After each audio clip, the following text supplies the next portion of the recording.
E aí pessoal, beleza? Tudo bem com vocês? Meu nome é Filipe e eu sou um escritor de cordéis. E hoje eu estou aqui de novo para gravar mais um vídeo, mas dessa vez falando sobre o diferencial da minha obra. O que os meus cordéis têm de diferencial em relação aos outros autores e às outras obras de cordel? É interessante essa discussão. Então vamos lá. Um exemplo aqui do Gustavo Mariposa, que é o livro do qual eu falei semana passada. E como vocês podem ver, ele tem aqui vários dados, várias informações na capa que vocês percebem que não tem nos outros cordéis. Por exemplo, esse balãozinho aqui indicando que ele é um dos meus livros mais vendidos. Esse quadradinho aqui mostrando o brasão da minha loja, né? A minha loja virtual, Galianone Livros, e o preço. Aqui embaixo vocês podem ver também o gênero literário dessa obra, desse cordel. E aqui vocês têm uma pequena classificação indicativa para demonstrar que a obra é livre para todos os públicos, ou seja, tanto crianças quanto adultos podem ver. É interessante deixar essas coisas claras, porque isso meio que dá um impacto visual maior à capa da minha obra, e também é importante para que essas informações sejam conhecidas pelo leitor na hora de comprar, de adquirir a obra. Geralmente, quando eu vendo os meus cordéis, eu falo que eles têm 3 diferenciais, que é o formato de capa único, como eu já mostrei para vocês, a qualidade de impressão melhor e o tamanho e a profundidade das histórias das minhas obras, que são maiores e mais densas, com mais história do que os cordéis da concorrência. Então vamos lá falar sobre cada um desses 3 pontos. Primeiro, o formato da capa. Aqui eu trouxe um outro cordel, é de José Pacheco da Rocha, que é A Intriga do Cachorro com o Gato. Nesse cordel vocês podem ver que nenhuma daquelas informações presentes no meu cordel estão fazendo parte da capa. Vocês podem ver por uma comparação entre os dois que o meu tem todas essas informações, mas esse aqui não tem. Por que eu acho interessante colocar essas informações? Primeiro, classificação indicativa, o mais óbvio, porque muitas vezes as pessoas querem comprar um cordel e querem ler a história para os seus filhos. Muitas vezes não é possível porque alguns cordéis têm coisas que são muito pesadas para uma criança poder ouvir, aspectos da história que são muito pesados para as crianças. E os cordelistas geralmente não colocam a classificação etária na capa do cordel, e isso faz com que às vezes possa ser que uma pessoa, né, um turista, compre aquela história pensando que é uma história legalzinha para você ler para criança, e quando ele vai ver, ela tá cheia de coisas adultas, né, que não dá para ler para uma criança. Então eu já quero deixar isso claro para o meu leitor na hora que ele for comprar o meu produto, para que ele não tenha dúvidas de que aquela obra é boa para ler para uma criança ou não. Eu acho importante também colocar o preço, porque, inclusive, eu vou fazer um desabafo aqui.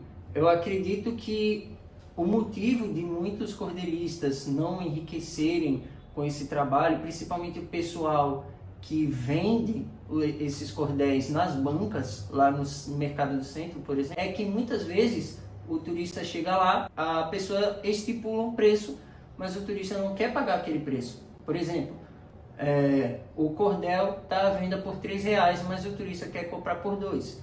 O cordel está à venda por R$5, mas o turista quer comprar por 4. O cordel está à venda por 8, mas ele quer comprar por 5.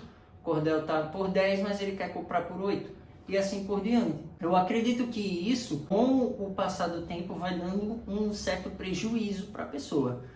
Porque cada cordel que ela vende abaixo do preço é um pouquinho de dinheiro que ela está perdendo. E aquele dinheiro poderia ser um capital que ela poderia reinvestir na sua própria loja, no seu próprio comércio. Eu acredito que isso faz com que muitas vezes a pessoa não consiga enriquecer nesse trabalho.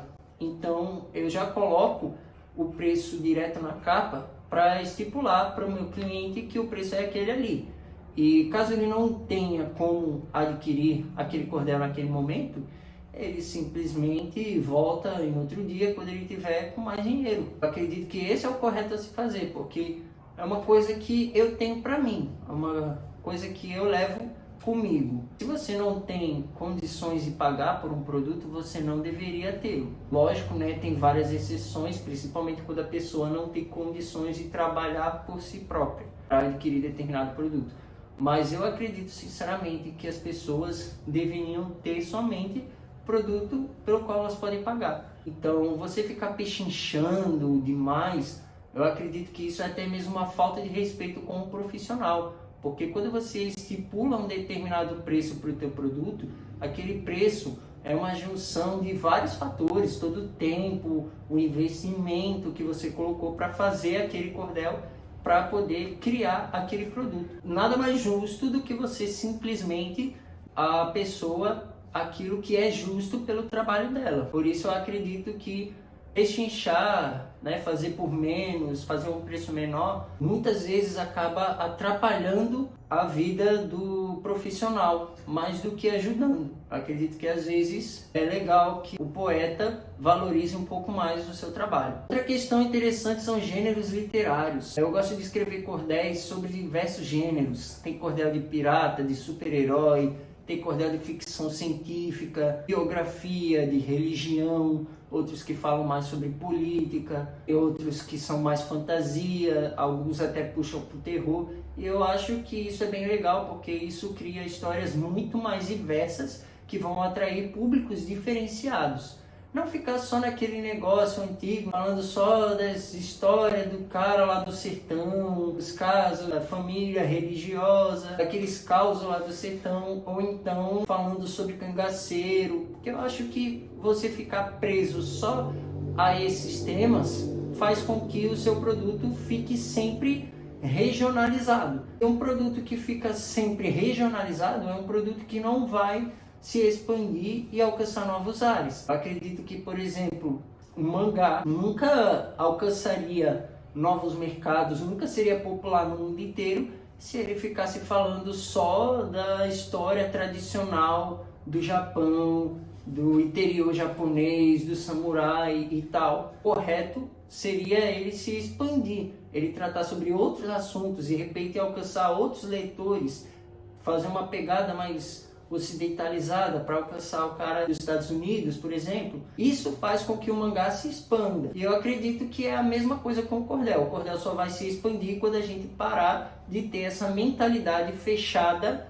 no sertão nordestino. Eu acho que o cordel tem que se expandir. Também a questão dos mais vendidos é para que as pessoas já possam diferenciar quais são as obras que tem maior procura, maior demanda, e aquilo ali seja mais interessante para elas adquirirem naquele determinado momento. Ou se elas quiserem outra história que as interesse mais, também pode ser. Geralmente os cordéis que são mais vendidos têm tiragens maiores, porque tem mais procura por eles. Agora, o segundo ponto que também eu acredito que é muito importante, que é a qualidade de impressão. Aí nós vamos ter que falar um pouquinho da história do cordel. No começo do século passado, o cordel, muito famoso, muito popular no interior do Nordeste, por uma razão muito simples, meio que era o jornal do interior. Na maioria das vezes, as pessoas não tinham como ler naquele determinado momento, né, naquela região, porque muitas pessoas eram analfabetas. As notícias do mundo chegavam por meio dos cordéis. Os cantadores, os cordelistas e os repentistas entoavam essas poesias nas praças públicas. E aí, tanto aquela pessoa que sabia ler, quanto aquela pessoa que era analfabeta, podia ficar sabendo dos assuntos, das últimas notícias que ocorriam no Brasil e no mundo. Então era a maneira do povo do interior, aqui do Nordeste, se comunicar com o resto do mundo. E por isso o cordel era muito forte, muito importante no começo do século passado. Mas com o tempo, o fato dele ser pequeno, o fato dele ter menos densidade, né, ter histórias menores, fez com que ele se tornasse cada vez menos lucrativo para as grandes empresas, né, as grandes gráficas publicarem eles, porque acabava que eles não davam lucro. Muitas grandes produtoras gráficas, distribuidoras de livros, deixaram de fabricar os cordéis porque as tiragens deles não davam muito lucro, porque o cordel era muito barato, era muito pequeno, então acabava não sendo lucrativo para essas empresas. Com isso, os cordelistas passaram para Xerox. Até hoje, a principal forma de distribuição dos cordéis é via Xerox. Só que isso é ruim porque isso deixa a tinta do cordel muito apagada, as letras borradas, apagadas, até mesmo o desenho da capa não fica tão forte, fica um pouquinho apagado. Como vocês podem ver, essa capa aqui é um bom exemplo disso. Vocês veem que ela está um pouco apagada, o desenho está um pouco apagado, enquanto que a capa do meu livro é muito mais forte. A tinta dela é muito mais forte porque ela vem direto da impressora, ao invés de ser simplesmente xerocada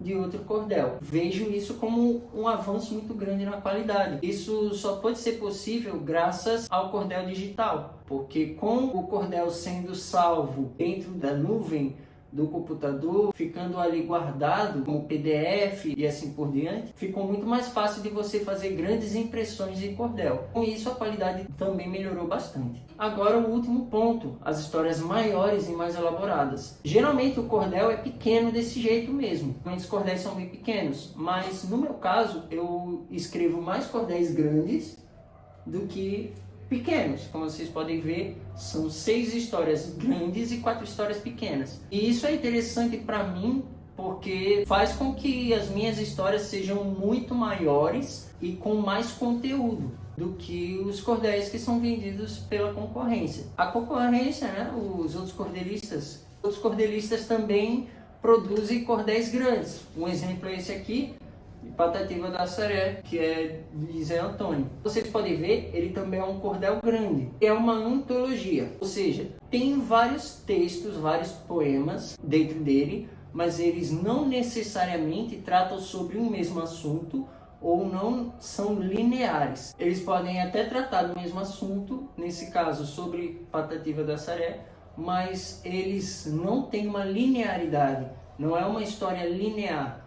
Cada capítulo seguindo o anterior e continuando a história. Nesse caso, eles são meio que histórias desconexas, tratando sobre o mesmo tema, mas sem conexão. No meu caso, as histórias são todas uma continuando a outra. É como se cada cordel que eu escrevesse fosse o capítulo de um livro. Eu acho muito interessante porque faz com que as minhas histórias tenham muito mais profundidade, sejam muito mais densas e possam prender a atenção do leitor por muito mais tempo. Inclusive, tem aqui um sumário, um pequeno sumário, falando sobre cada capítulo da história, porque realmente todos os cordéis que eu escrevo são como capítulos de uma história maior. Até mesmo um pequeno sumário coloco como se fosse realmente um livro. O leitor já vai saber ali que cada um desses cordéis que eu escrevi são capítulos que continuam a história. Por isso que o meu cordel é diferenciado. Eu acredito que isso faz com que ele tenha um charme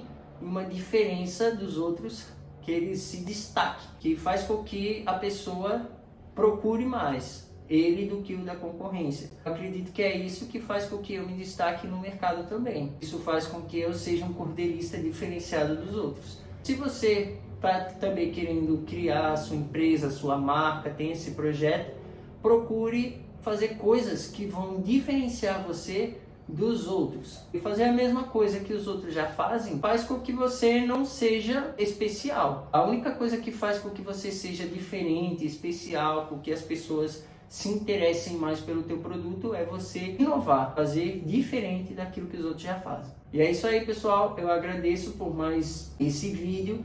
Agradeço a todos vocês que assistiram até o final e eu vou pedir então que vocês curtem, comentem, compartilhem esse vídeo para que eu possa alcançar mais pessoas e que também vocês se inscrevam no canal e ativam o sininho das notificações para ficarem por dentro quando vierem vídeos novos.